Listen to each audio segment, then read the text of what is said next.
Ассаламу алейкум қазақ елі, Заңгер KZ каналына қош келдіңіздер.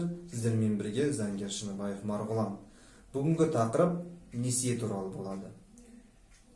Бүгінгі таңда көп адамдар косметологиялық, болмаса медициналық қызмет орындарына барып, қызметкерлер, сол жердің қызметкерлердің ұсынысы бойынша жеңілдікті қолданып, бөліп төлеуді қолданып, сол қызметке жүгініп жатқан түрлері бар.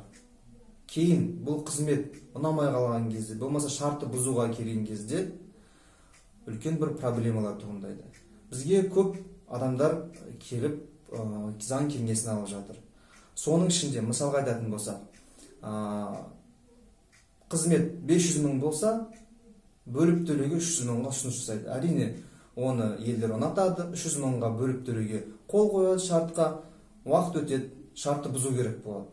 Шартты оқысақ, ол жерде 10% айыппұл бар екен. 300 мың емес, 500 мыңнан 10% айыппұл бар екен. Онымен қатар, бұл жерде бөліп төлеу емес, бұл жерде банкпен қол қойылған несие шарты болып шығады.